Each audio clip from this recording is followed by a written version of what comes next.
Abra sua Bíblia comigo, lá no Salmo 36, cara.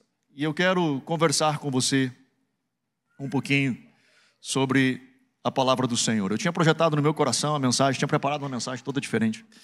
E hoje pela manhã, aqui na minha sala, cara, eu estava orando e o Senhor falou comigo disso e dá-lhe. É o que tem. Salmo 36, quero ler o verso primeiro. E depois nós vamos ler até o 4, mas lendo o primeiro. A transgressão fala ao ímpio, no íntimo do seu coração não há temor de Deus. Amém. Papai, abençoa, Senhor, a Tua palavra, que estejamos sensíveis e que possamos ouvir a Tua voz e aprender de Ti, Senhor. Fala conosco, ministra-nos, eu te peço, em nome de Jesus. Amém. Eu quero conversar com vocês hoje, o tema dessa ministração o título dessa mensagem é A Anatomia do Pecado. O título ficou bom. Eu não sei se a mensagem vai ser, mas o título ficou bom. Me puxei nessa. Mas qual que é a ideia? A ideia é a gente tentar descortinar um pouquinho do pecado. É nós falarmos de pecado hoje. E eu quero sentar com você e falarmos sim de pecado. Porque a igreja, ela vai ser sempre num processo de evolução. E ela precisa se contemporaneizar. Então, às vezes, há uma crítica muito grande da igreja, que a igreja está se modernizando. Tem que cuidar. E aí, então, começa a ter algumas coisas assim que são estranhas em algumas igrejas. Por exemplo, você não vai acreditar, presta atenção, mas tem lugares, igrejas, onde eles chegam a colocar pinheirinho no palco, no altar. Tem, cara. Vocês vão encontrar essas igrejas por aí. E aí, o pessoal começa, meu Deus, é pecado. É no Deus não sei do que Deus da não sei da onde, do sol, da bolinha, do pinheiro, e começa umas coisas que o crente, nossa, curte muito isso, assim, né? Tipo, algumas teorias da conspiração, assim, o nego se abraça e dorme abraçado, assim, um negócio muito legal. Mas, cara, a igreja, ela precisa se contemporaneizar. O que eu quero dizer com isso? Ela precisa comunicar na linguagem do seu tempo. Por exemplo, a ideia de ter uma parede preta, de ter umas luzes, de ter uns negócios e tal, não é porque a gente quer ser moderno, é porque a gente quer conseguir comunicar a uma geração de pessoas que hoje cada vez mais high-tech. Cada vez mais hoje nós estamos vendo tecnologia, cada vez mais você está acostumado com a tecnologia, cada vez mais as luzes, as cores, elas estão falando para nós, e para eu poder comunicar uma mensagem que é extremamente relevante, que é o Evangelho, eu preciso comunicar com você de forma contemporânea, estar atualizado com tudo aquilo. Agora, isso aqui é um monte de bobagem, isso aqui é um monte de coisa, isso aqui é nada a não ser tentar comunicar para você o que de fato importa, que é a mensagem do Evangelho. Essa é a essência. E quando a gente diz, mas tem que cuidar, porque o mundo está entrando na igreja. Mano, deixa eu falar um negócio. Eu sou da época que bateria era pecado. Eu sou da época que até guitarra não era, só não podia botar distorção na guitarra. Então tu podia tocar guitarra, mas sem distorção. Se botou distorção, é do diabo. Então assim, a gente tinha umas coisas que eram, o mundo está entrando na igreja. Olha só, quando o evangelista João, ele escreve na sua carta de 1 João, ele diz o seguinte, não ameis o mundo, nem as coisas que há no mundo. Lembra desse texto? Ele fala muito claro, nós não podemos amar o mundo. E tá top, nós não podemos amar o mundo. Se ele tivesse deixado assim, dava margem para a gente começar a achar. Mas pinheirinho é do demônio. Aquilo ali, essa luz aí, uma vez eu fui numa boate e tinha um negócio igual daquilo ali que ficava piscando na gente. E tinha, o mundo está entrando na igreja. Ele diz o que é o mundo. Ele diz assim, não ameis o mundo, eu estou dando muito vídeo para os próximos... Eu estou dando que isso eu faço. Vocês viram o vídeo aquele que me sacanearam no meu aniversário? Eu dou material para as pessoas, esse é o problema. Eu forneço material, eu preciso me policiar. Se a gente, cara, começasse a deixar assim, não ameis o mundo nem as coisas que há no mundo, e deixasse assim, se João tivesse deixado assim, dava margem para um bocado de coisa, mas ele não deixou assim. Ele diz assim, porque no mundo há concupiscência da carne, concupiscência dos olhos e soberba da vida. Então, sabe quando o mundo entra na igreja? Já falei isso numa outra pregação. É quando a concupiscência, os desejos da carne, os desejos dos olhos e a soberba da vida entra dentro da igreja. Então, eu posso estar numa reunião de oração e eu cobiçar a irmãzinha que está de joelho ali, o mundo acabou de entrar dentro da igreja. Não foi a guitarra, não foi a bateria, não foi o pianinho, não foi a luz, não foi o telão de LED. Eu posso usar o telão de LED para tentar achar que eu sou o cara. O mundo acabou de entrar na igreja, não pelo telão de LED, mas porque o que eu fiz daquilo que entrou dentro da igreja. Você está me entendendo? Então, assim, a igreja, ela precisa contemporaneizar. Ela precisa ser contemporânea e falar a linguagem no seu tempo. Então, hoje é isso. Cara, daqui a pouco nós vamos estar lidando com inteligência artificial, muito mais comum do que nós sabemos hoje, e a igreja vai ter que estar comunicando através da inteligência artificial. Como isso vai ser, eu ainda não sei, mas eu estou ligado. Porque eu preciso comunicar. Agora, por mais que a igreja evolua, por mais que nós venhamos a tentar comunicar, uma coisa sempre será e não mudará: pecado é pecado. E isso não vai deixar de ser. E quando eu falo pecado é pecado, não é porque pecado é pecado que é coisa da igreja. Não, não é. Pecado não é uma coisa da igreja. O pessoal diz assim, o pessoal da religião lá que é o problema, né? Que daí eles vão nas igrejas lá e aí não pode pecar. Tu vai na igreja, tu não pode pecar.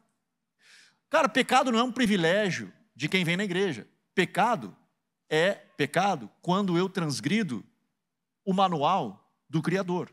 E Deus criou o manual não para o crente. Ele criou o manual para a humanidade. Seja você seguidor dele ou não. Seja você acreditando que ele exista ou não. O fato é que existe um manual e este manual me dá formas de eu viver neste mundo a partir daquele que o criou. Então, quando eu transgrido uma regra dessa, eu transgrido uma lei dessa, eu sofro as consequências disso. Por exemplo, o Criador, ele criou regras físicas, né? Existe a física, existe leis climáticas. Então, existe todo um ecossistema que ele se retroalimenta. E quando eu quebro esse ecossistema, quando eu desmato demais aqui, quando eu rompo com algumas coisas aqui, eu estou quebrando essa sequência e eu sofro consequências disso. E hoje nós estamos vivendo isso de forma absurda. Nosso estado, Santa Catarina, Paraná, e nós aqui cheio de enchente, Manaus seca e umas coisas loucas que nós estamos sofrendo consequências. Às vezes não é nem nós, é a humanidade em outros lugares que também fizeram a mesma coisa e que hoje os efeitos eles acabam tocando em toda a humanidade. As leis espirituais são iguais. Deus criou leis, Deus criou princípios, Deus criou regras. E quando nós rompemos essas regras e nós quebramos essas regras, nós sofremos consequências. Seja você um seguidor do Deus da Bíblia ou não. Você vai sofrer consequências. Então, a ideia de que, nossa, essa ideia do pecado é para os crentes e eu sou livre para viver como eu quiser. Deixa eu falar um negócio para você. Não, você não é. Vou explicar por quê. Porque quando você diz assim, lá na igreja você não pode, e eu não estando na igreja eu posso todas as coisas, é um engano, um ledo engano seu. Porque você estando fora e não existe nada que te consiga dizer, cara, isso aqui não é bom, isso aqui é bom, e você vivendo a partir de qualquer coisa, você está sujeito, está preso justamente ao seu ventre. O seu Deus é o ventre, e você está preso a ele. Você é escravo do seu ventre. Você não consegue fazer outra coisa a não ser o que o seu ventre pede a você que faça. Então, cara, quando nós nascemos de novo, nós somos salvos por Jesus, nós somos livres de nós mesmos. Nós somos libertos e temos condições de olhar para nós e dizer assim, cara, eu não quero isso para a minha vida, e eu consigo dizer, eu não quero. Do contrário, eu estou preso a essas coisas. Aqui, esse Salmo 36, Davi, ele nos deixa, pelo menos nos primeiros 4 versos, uma anatomia. Ele descreve como o pecado chega na nossa vida. E olha como ele inicia no verso 1, que é o que nós já lemos. Ele diz assim, a transgressão fala ao ímpio.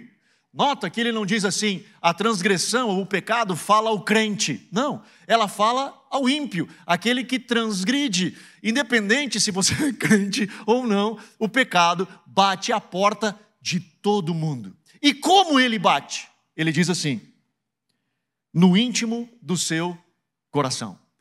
O pecado, ele bate na nossa porta, aquela voz suave no nosso ouvido. As pessoas, às vezes, a gente pergunta para elas assim, cara, como é que foi que isso aconteceu, cara? Como é que tu foi fazer essa caca enorme e cometer esse tipo de pecado? E as pessoas dizem, cara, não sei, mano. Não sei, cara. Quando eu vi, eu estava enredado e fiz isso. Não. Não foi. Porque, meu irmão, Não acontece assim, tipo, já falei outra vez isso aqui também. Abro a porta da minha casa, eu olho embaixo. Olha, cara, 2 quilos de cocaína. Acho que eu vou cheirar. Não funciona assim. Não funciona assim. Provavelmente você viu alguém que você admira, que você reconhece como alguém importante. Talvez é uma pessoa que lidera um grupo e você quer fazer parte daquele grupo, você gostaria de estar enturmado naquele grupo, e esse cara chega para você e diz assim, mano, experimenta isso aqui. E talvez no primeiro momento você vai dizer assim, não, cara, eu não vou participar, porque eu passei minha vida inteira ouvindo dos meus pais que droga é ruim. E aí o cara diz, não, mano, mas não é, todos nós fazemos. E aí você quer ser todos nós. E aí você acaba cedendo um e daqui a pouco você está. Mas ele começa com uma voz suave aqui. Ou, por exemplo, não acontece com ninguém. Cheguei em casa. Nossa, cheguei em casa. Abri a porta do meu quarto. Uma mulher pelada na minha cama. Cara, não acontece assim. Não acontece assim. Acontece que, de repente, uma vozinha suave falou aqui. Talvez eu estou emocionalmente triste. Talvez eu estou... E aí, um papo aqui. E a gente fica...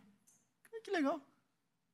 E a gente começa a dar trela e começa a conversar e vai conversando. E às vezes é um papo inocente, porque ele começa sorrateiramente vindo no nosso coração. E vem falando aqui e a gente vai conversando.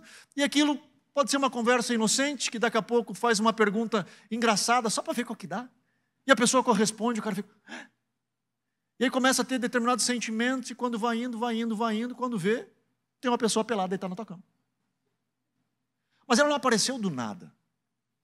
Houve um processo, houve uma construção, que é o que a gente chama de tentação. A tentação, ela bate. E me escute, tentação não é pecado. Jesus foi tentado. Eu sei que eu tinha problema com o negócio da tentação, eu me culpava muito quando eu era tentado. Porque Tiago fala o seguinte, que Deus não tenta ninguém, e se nós somos tentados pela nossa própria cobiça. Então, assim, se eu estou sendo tentado, é porque eu estou cobiçando aquilo, eu me sentia muito culpado.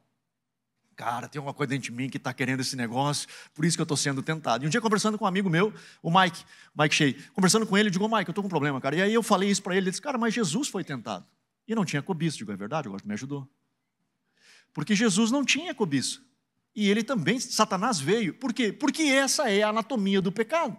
Ele vem e começa a falar aqui. Por isso da importância de nós abrirmos o nosso coração e termos pessoas ao nosso redor que nós podemos confiar. Eu vou citar uma frase do Abe Hubner, que é um pastor brasileiro lá de São Paulo, ele é de Santarém, mas enfim, está em São Paulo hoje, que ele diz, eu prefiro confessar tentação do que pecado. É muito melhor você confessar tentação do que pecado. Ah, mas eu tenho vergonha. Não, vergonha é você confessar pecado, porque você já fez a caca.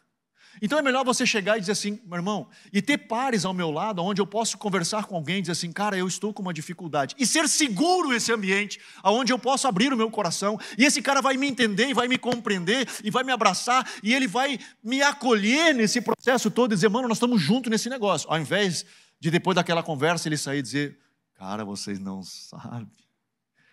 Mano, chegou para mim, cara, o bicho tá por aqui, para não trair a mulher dele, com outro cara ainda. Cara, deixa eu falar um negócio para vocês. Eu tenho nojo disso. Me dá asco quando eu vejo fofoca num ambiente como o nosso, por exemplo. Que deveria de ser um ambiente seguro, onde nós podemos compartilhar das nossas falhas. Obviamente não é ficar contando para todo mundo, mas ter pessoas ao nosso redor que nós confiamos e assim, cara, eu preciso da tua ajuda. Eu quero abrir meu coração para ti e eu estou sangrando, eu não quero trair minha mulher, eu amo minha mulher, eu amo a minha esposa, eu amo meus filhos, eu sei lá, eu estou com um problema, cara, eu não quero tomar uma decisão errada no trabalho, mas, cara, os caras estão me pressionando para fazer um negócio que é ilegal e eu vou ganhar muito dinheiro, mas eu não quero seguir por esse caminho e eu estou sendo pressionado. E você chegar para alguém e dizer assim, me ajuda porque eu não quero ir nesse caminho, mas cara, eu estou por aqui, mano, e eu sei que eu não estou bem, me ajuda. E o cara abraçar você, acolher você, dizer, mano, conta comigo. E aí te liga no meio da semana e pergunta, como é que tá? E a moça, a seta do maligno, está lançando dardos inflamados? Qualquer coisa me grita que eu vou aí, dou um jiu-jitsu nela e nós resolvemos esse negócio, eu apareço aí. E cara, eu estou falando sério, porque isso eu faço com pessoas, de dizer, mano, quando ele vem, diz, mano, eu vou te escrever e vou te perguntar como é que tu tá. Porque ele sabe que eu estou com ele, eu estou caminhando com ele, ele não está sozinho nessa, eu estou do lado deles, nós vamos caminhar junto nessa jornada, conta comigo, eu não vou te deixar cair, mano, nós vamos seguir, nós vamos até o fim. Porque o inimigo vem e tenta. Tentação acontece. Todos nós somos tentados. Todos nós. Então, a propósito, me esqueci de falar no início. Mas quando a gente fala assim de que o pecado não é um privilégio só dos crentes, é de todo mundo inclui todo mundo, nós aqui também. Então todos nós aqui estamos sujeitos ao que eu estou falando para você. E somos tentados, porque começa assim, ele vai lançar essa seta. E aí vem o próximo verso, a próxima parte do verso, que é o verso B, a parte B do verso 1, ele diz assim: não há temor de Deus. Sabe o que nos impede, nós que amamos a Jesus, nos impede de pecar quando a tentação vem? É porque nós temos temor do Senhor. Nós reverenciamos a Deus. Sabe o que nos difere das pessoas lá fora, quando o transgressor fala sobre a transgressão no seu ouvido e ele vive a vida dele? Porque ele não tem temor. Ele não tem temor do Senhor. Nada o freia, nada o diz, não, cara, isso aqui não... Agora a gente é diferente.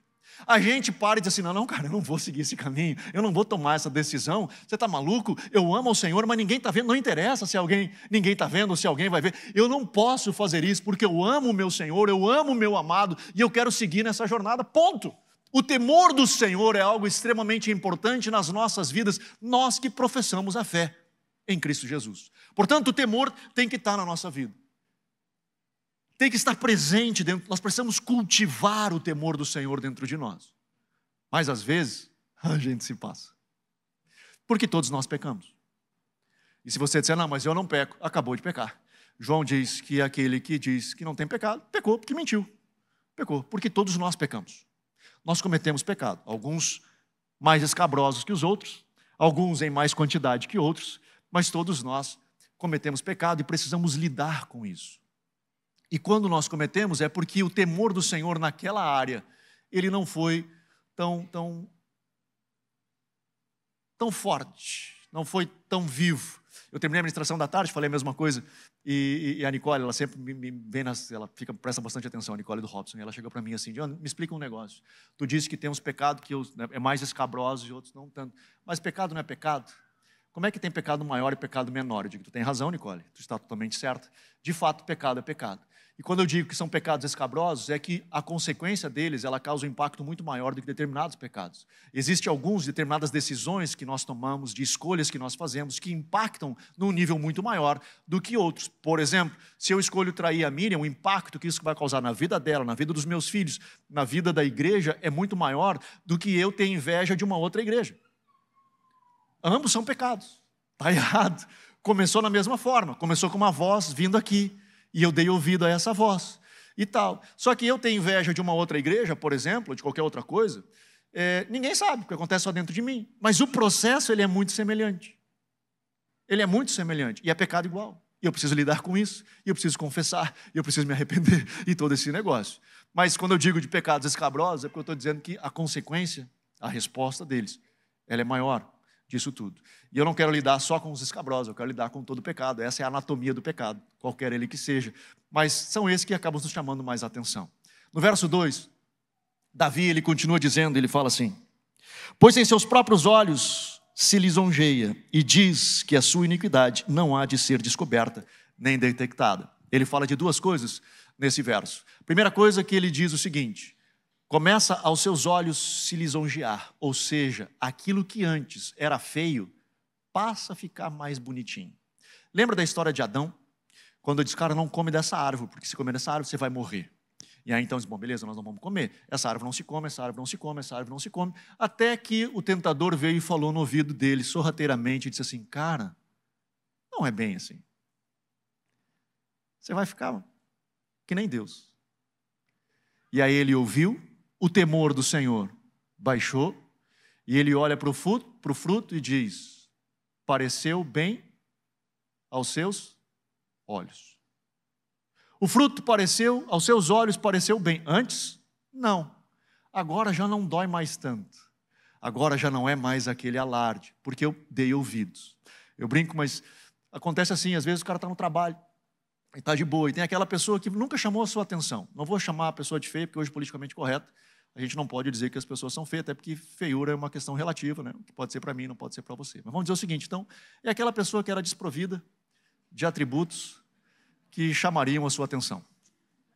Então, essa pessoa desprovida de tais atributos, ela está lá, trabalhando lá, a vida inteira de boa lá. E está tudo bem. E você nunca chamou atenção. Mas, de repente, cara, ela passou a ser uma pessoa de atributos que lhe chamam a atenção. Tipo, nossa, passou a ser bonita agora. O que aconteceu comigo? Quão emocional eu estou dependendo disso? O que eu não estou enxergando que está acontecendo comigo, que hoje, agora, aquilo que antes para mim, agora passa a ser? Estou tentando exemplificar disso, mas do pecado é mais ou menos a mesma coisa, no sentido de que, cara, aquilo antes era muito feio, aquilo me doía só de pensar, hoje já não me dói mais tanto. Ele já não me pesa mais tanto. Porque a gente começa a maquinar, a gente começa a dar espaço para aquilo, começa a ter espaço aqui dentro. E a gente vai achando justificativas, e aquilo vai fazendo sentido. E a gente diz o seguinte, e o próximo verso ele diz, e a gente acredita que ninguém vai descobrir. Olha o que ele fala no final do verso 2. E diz que a sua iniquidade não há de ser descoberta, nem detectada. Ele pensa assim, não, cara, mas ninguém vai saber. É só uma conversa no direct. Ninguém fica sabendo. Cara, eu tenho um negócio, eu e a Miriam, desde o início, assim, a gente é muito transparente. Primeiro que ninguém tem senha de nada, a gente, quer dizer, tem senha, mas a gente sabe a senha de todo mundo. E o pessoal que mandar lá, todo mundo mexe, sabe, a gente não tem estresse nenhum com nada.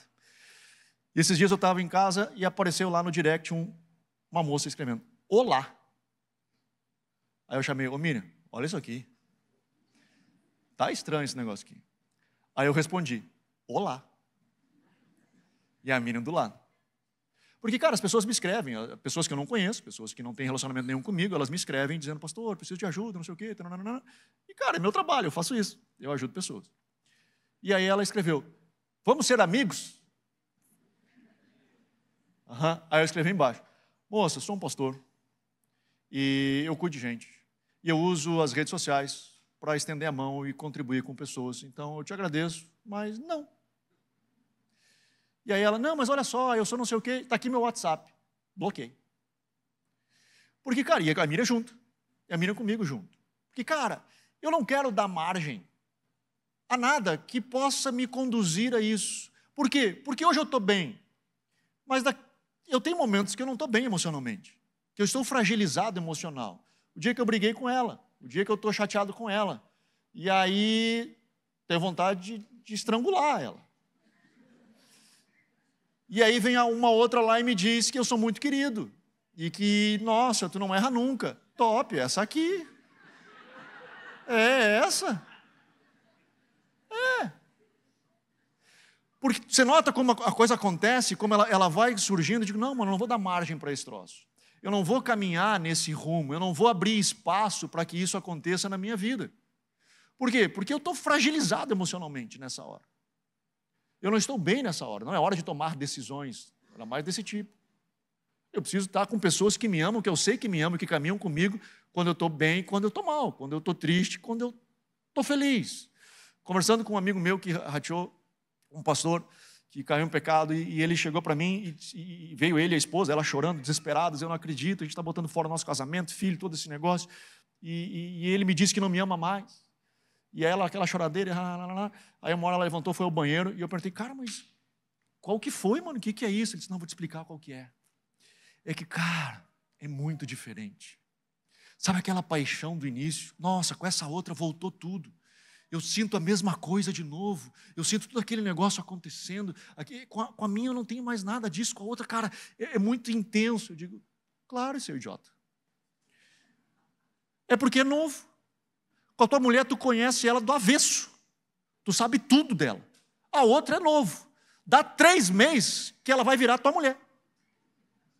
E depois tu vai ter que achar uma outra, e depois uma outra, e depois uma outra, para continuar tendo esse sentimento que tu está vivendo. Então, ao invés de tu ficar querendo que nem adolescente, viver uma época lá de trás, aprenda cada estágio do teu casamento, aprenda a viver cada momento da sua história e extrair dele o seu melhor.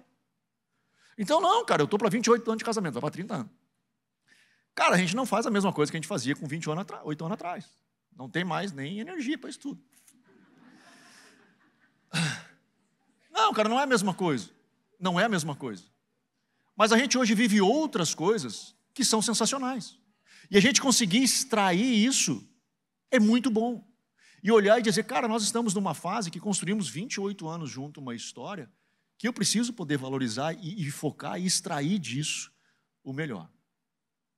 Mas o ponto que eu queria chegar, que agora eu fui longe demais, mas a gente abre umas intimidades que não precisava. Vai pro vídeo isso aí também, né? Tá.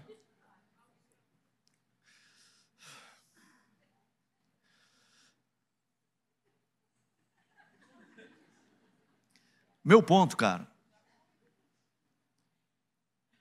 é que não. As coisas, elas não vão ficar encobertas por muito tempo. Porque o mesmo Deus que diz assim, isso aqui é uma transgressão, isso aqui você não deve de cometer, esse Deus que escreveu e dizendo, cara, não cruza essa linha porque vai ser ruim para você, é o mesmo Deus que disse assim, nada que está oculto, que não venha a ser revelado. Portanto, por mais que você ache que ninguém está sabendo, que é só uma conversinha no direct, ou que você está fazendo ali, que parece tudo top, que ninguém notou, nossa, está tudo top, é só entre nós. Cara, vai chegar um momento que vai vir. E aquele acusador, que é o cão, se você não entendeu ainda, que fica soprando para você a transgressão, esse cara não tem pressa de te derrubar. Então ele vai te dando corda. E você vai achando que está tudo certo. Porque as pessoas elas têm uma sensação engraçada, porque elas pensam o seguinte, eu posso estar pecando, mas enquanto ninguém descobriu, está tudo certo. Não, mano. Você não está errado quando as pessoas descobrem. Está errado quando você cometeu o erro. Não é porque as pessoas descobrindo ou não descobrindo que importa. Importa é quando você transgrediu. Ali foi o erro. Não é se você foi pego ou se não foi, se você foi descoberto ou se você não foi. Não é isso que importa. É o fato de não cruzar essa linha. E as pessoas acham, não, cara, eu vou ficar aqui, ninguém sabe, ninguém vai saber, e o cara fica. E ele começa nesse negócio. Olha a sequência. Nós ouvimos uma voz suave, começa do nada. Começa com bobagem. O temor do Senhor não impede que nós venhamos a filtrar isso e dizer, eu não quero. E aquilo então cai no nosso coração. Quando cai no nosso coração, nós começamos a olhar. E aquilo que antes era ruim, que a gente não queria, de repente já não parece ser tão ruim assim. Aquilo que doía já não dói mais tanto assim. Então a gente começa a pensar, cara, mas ninguém vai saber. Ninguém vai ficar sabendo. E aí vem o verso 3, que diz assim, e as palavras da sua boca são malícia e engano. Deixou de entender e de fazer o bem. Olha isso. Duas coisas ele fala no verso 3 também. Ele diz que nas suas palavras tem engano, ou seja, não há verdade, há mentiras, e que ele deixou de entender e de fazer o bem. Olha que loucura. Primeira coisa é que a gente começa a fazer para sustentar esse lugar é que eu preciso criar uma mentira para eu poder cometer esse pecado. Então eu crio uma história. E a pessoa engoliu essa história. Então passa a ser verdade para ela e passa a ser verdade para mim. E aquilo é a minha verdade, ainda que seja uma mentira, mas é a minha verdade. E aquilo deu certo. E dá certo por um tempo. E depois, ela deixa de dar certo. E para que eu não seja descoberto, eu preciso fazer o quê? Criar uma outra mentira. E eu crio uma outra mentira. E de repente eu perdi o senso do que é certo e errado. Eu perdi a capacidade de compreender o que é bem e falar o que é bem. Eu perdi essa noção. Tive uma situação de um pastor também, amigo meu, que ele acabou traindo, quer dizer, ele era solteiro, mas ele acabou tendo relação sexual com a esposa do melhor amigo dele. Muito amigo. Fez isso. E, cara, eu chamei ele para conversar, ele veio conversar comigo, dizendo, cara, fiz caca, preciso de ajuda. E eu digo, bora, vamos conversar, e vamos acolher, e vamos ajudar, tanto ele quanto a família, né? Quanto o cara, que também era meu amigo. Vamos ajudar a todos, e vamos acolher a todos, vamos restaurar a todos. Afinal, o pecador arrependido é papel da igreja de abraçá-lo e resgatá-lo e trazê-lo de volta à comunhão, à mesa do Senhor, é nosso papel. Todos. E aí deixa eu falar um negócio de novo, já falei aqui outras vezes, mas antes de nós trazermos aquele líder, este pastor, a sua posição, de liderança, eu preciso trazer um pecador à mesa de comunhão. Eu preciso me preocupar com ele e trazê-lo de volta à mesa, que ele se torne um crente, que ele volte a viver a fé, que ele viva a verdade. Se ele vai ser um pastor de novo ou não, se ele vai estar numa posição de liderança de novo ou não, não sei. O tempo dirá, o Senhor fará, mas o meu papel é acolhê-lo, abraçá-lo e trazê-lo à mesa de comunhão. Esse é o meu papel, nosso papel como igreja. E aí eu sentei com ele e perguntei, mano, e aí, cara? Depois de a gente conversar e tudo, como tu acha que o fulano vai lidar com essa situação? Porque essa era a minha preocupação também. Cara, ele vai destruir, ele vai destroçar essa família. Sabe qual foi a resposta dele para mim? Me surpreendeu demais. Ele disse assim, Anderson, fica tranquilo. Ele é meu amigo, ele vai me entender.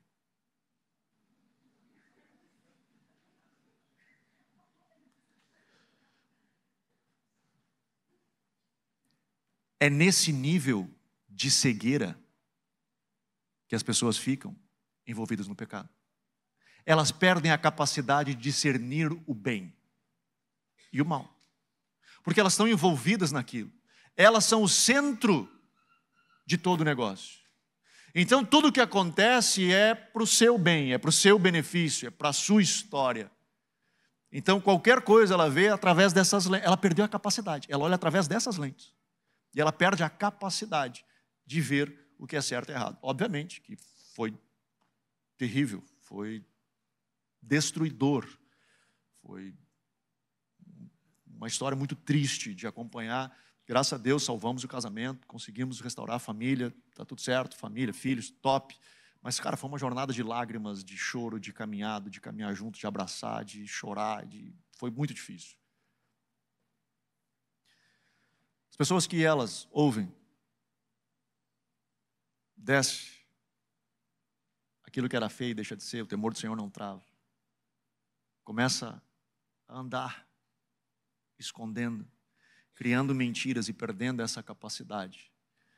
O salmista, ele encerra no verso 4, dizendo assim, maquina o mal na sua cama, detém-se no caminho que não é bom e não odeia o mal. O que acontece depois de um tempo é que você perde o controle. Você perde o controle daquilo que você faz. Aquilo se torna mais um hábito. E você perde o controle. E aí você fica pensando, não sei se você pensa, eu penso, quando pastores que caem em adultério, e que caem em adultério não, são descobertos, que caíram, ou que têm N amantes, e sei lá, um monte de coisa, eu fico pensando, como esse maluco pegava um microfone e ficava diante de pessoas. Como ele tinha a cara de pau de estar diante de pessoas e pregar do evangelho. É porque ele perdeu a capacidade de identificar entre o bem e o mal. A sua mente cauterizou e ele perdeu. O pecado nos conduz a isso. Ele perde a capacidade de olhar nisso. E ele vive bem, porque, de novo, enquanto ninguém descobrir, está tudo certo. Eu posso viver e está tudo certo. E a Bíblia diz que ele maquina o mal. Olha isso. Antes, ele não podia nem pensar nisso. Agora, ele está deitado na cama, pensando qual será a sua próxima vítima. Qual será a próxima coisa errada que eu vou fazer? Aonde eu posso extrair tal coisa? Antes, não posso nem caminhar nessa direção. Hoje, ele está maquinando o mal. Porque a sua mente cauterizou. Ele perdeu o controle disso. E por isso, mano, nós precisamos uns dos outros. Nós precisamos dos nossos irmãos. Nós precisamos caminhar junto. Precisamos ser vulneráveis, transparentes. De novo, estou voltando na mesma coisa, no primeiro ponto. Mas, cara, nós precisamos ter a capacidade de poder confessar tentação. Se precisar confessar pecado, que também eu faço. Mas que nós, antes disso, que possamos confessar tentação. E deixa eu falar um negócio e encerro com isso. Lidando com pessoas ao longo dessa jornada, né, de vida e lidando com várias situações de pecados e coisa, eu me deparei ao longo dessa jornada com duas coisas, dois tipos de pessoas que lidam com o pecado. Aquele, primeiro, que se arrependeu e aquele que teve remorso. São duas pessoas totalmente distintas, com resultados totalmente distintos, mas com posturas semelhantes. E eu me explico. Aquele que se arrependeu, aquele que de fato errou e se arrependeu, ele chora pela dor do seu erro. ele chora pela dor do seu pecado. A pessoa que tem remorso, ela chora pela dor da perda, daquilo que ela perdeu. A pessoa que se arrepende, ela bate no peito, como diz 1 Coríntios, diz assim, que a tristeza segundo o coração de Deus produz arrependimento. Ele tem uma tristeza de acordo com o coração de Deus, ele diz, cara, eu feri o coração de Deus, eu machuquei o coração de Deus, como eu pude fazer isso para o meu Deus e para as pessoas que eu amo? Como eu fiz esse negócio? E ele chora, e ele clama e diz, Senhor, arranca de mim, tira isso de dentro de mim. Como Davi era um cara que pecava assim como eu e você. Mas ele era fantástico em se arrepender, a ponto de ele fazer uma oração que era sensacional. Ele dizia, Senhor, perdoa-me dos pecados, até aqueles que me são ocultos. Até aqueles que eu não estou vendo, até aqueles que estão passando batido que eu não estou vendo, que foi aquela vez que eu falei ríspido, que foi aquela vez que eu fui orgulhoso, que eu fui invejoso, e que para mim passou de boa. Senhor, eu não vi, me perdoa, me limpa, me purifica, mas eu não quero viver em pecado, eu não quero viver acostumado com o pecado ao meu redor. Jesus mesmo dizia, o inimigo nada tem em mim. Quando ele fala de Satanás, ele diz, o inimigo nada tem em mim. Era como se pudesse tirar uma radiografia de Jesus. Sei lá, hoje tem coisa mais moderna que isso, mas sei lá, tirar alguma coisa e não tinha dedo nenhum, cara, de Satanás, não tinha nada de Satanás no corpo de Jesus. Ele nada tem em mim. Pessoa arrependida é isso. Pessoa que tem remorso, ela também chora. Ela também pranteia. Ela também pede desculpas. Só que o que ela está chorando não é pelo erro dela. Ela está chorando pela perda que talvez diante dela está da sua família, dos seus filhos, do emprego, do status social, do ambiente que ela está inserida, da sua posição na igreja. Sei lá. E ela chora, então, a dor da perda. Digo, cara, eu não posso perder. Olha, cara, que cagada que eu fiz. Que coisa. Como é que eu vou seguir isso? O cara pensa assim, e agora para onde eu vou? E aí ele tem que me arrepender. E aí ele começa a pedir perdão para todo mundo. Né? Só que, cara, ele não está arrependido. Ele não está arrependido do que ele fez. Ele está com medo de perder o que ele tinha. E aí, então ele corre. É mais ou menos quando o ladrão é pego. E aí ele começa a chorar, eu não me arrependo. Eu não quero ir para a cadeia, me arrependo. Eu nunca mais vou fazer. Ele não está arrependido. Ele só não quer perder a sua liberdade. Então ele vai pedir perdão para todo mundo, ele vai chorar o seu erro, ele só não quer estar na cadeia. Agora, como é que eu vou saber que ele de fato se arrependeu? É quando ele produz frutos dignos de arrependimento. Por isso que Paulo escreve lá em Efésios capítulo 4, ele diz, aquele que roube, não roube mais, mas não diz só isso. Antes, procura um trabalho e ajude pessoas ao teu redor. Ajude pessoas ao teu redor. Mostre que tu é uma pessoa diferente. Produza frutos dignos de arrependimento. Eu posso pegar um cara que foi pego roubando, colocar ele numa solitária por 6 meses. Por 6 meses ele não roubou mais. Significa que ele deixou de ser ladrão? Eu não sei. Eu preciso ver ele diante de uma oportunidade. Se de fato ele se arrependeu, ou só ele não teve oportunidade de cometer as coisas de novo. Cara, pecado é mais ou menos a mesma coisa. Está diante de nós e nós precisamos lidar com tudo isso. Conversava ainda essa semana com uma pessoa que, enfim, passou por uma situação semelhante e teve algumas dificuldades e com a família, enfim, tudo isso. E eu perguntei, cara, como é que vocês estão hoje? E aí ele, não, estamos bem e tal. Eu digo, não, mas como é que tu lidou com aquilo?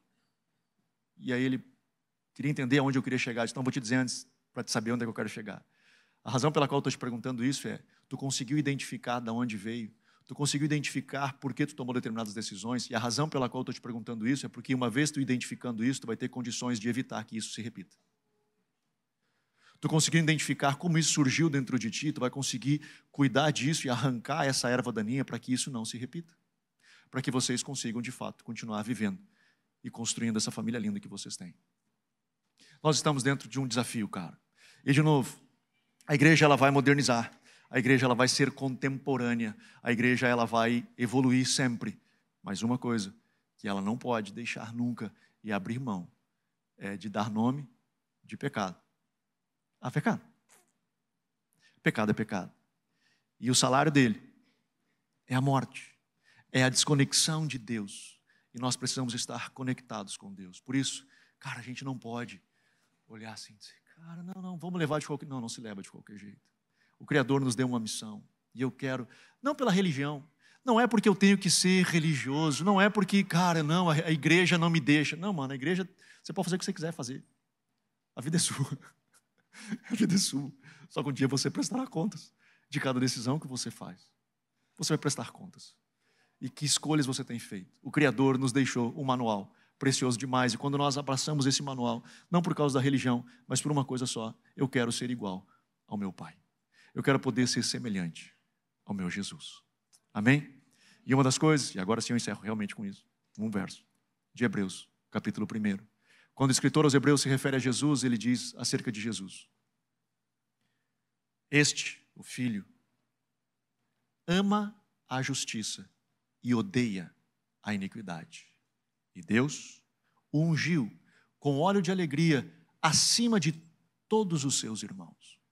Jesus tinha uma característica: amava a justiça e odiava o mal, odiava a iniquidade. Davi, no verso 4, ele diz: aquele que está agarrado ao pecado ama o mal. O nosso papel é nos assemelharmos a Jesus, amarmos a justiça e odiarmos a iniquidade. Amém? Vamos ficar de pé?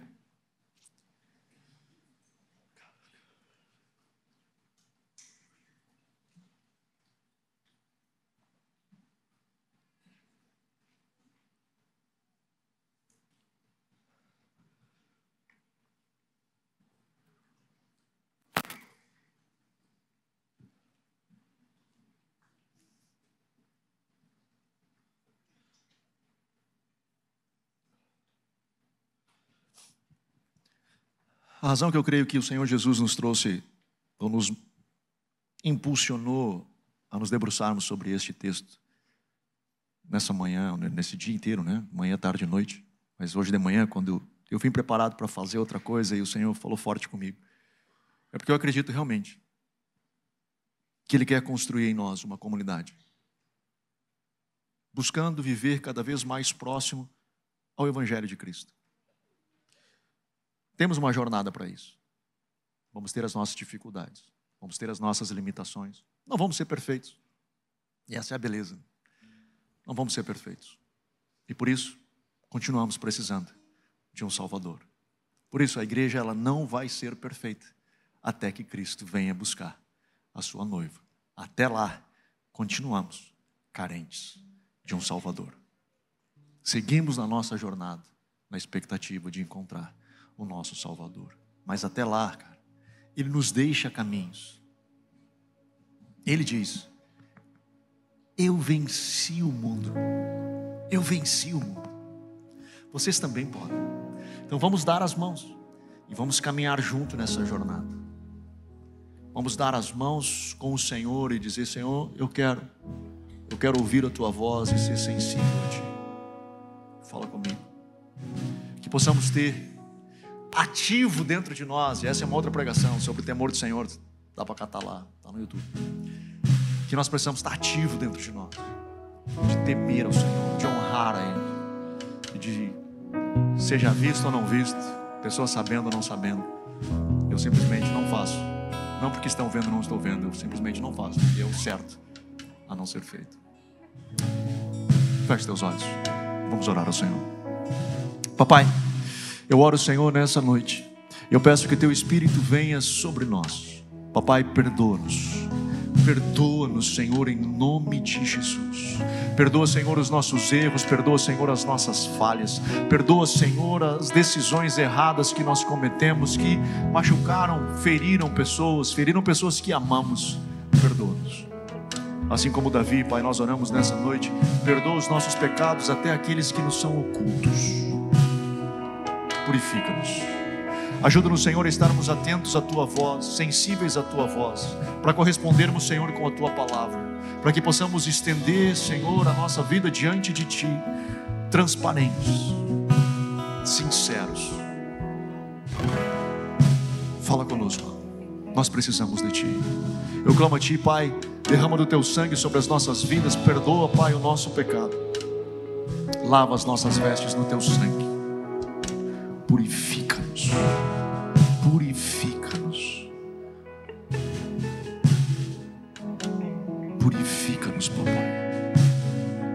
peço, em nome de Jesus. Papai, se porventura estamos presos em determinadas situações, papai, talvez alguns aqui possam estar em situações angustiantes, que não conseguem tomar decisões para fora deste lugar de prisão. Papai, libera da tua graça, da tua luz, da tua verdade, que haja libertação em nome de Jesus, que haja libertação em nome de Jesus.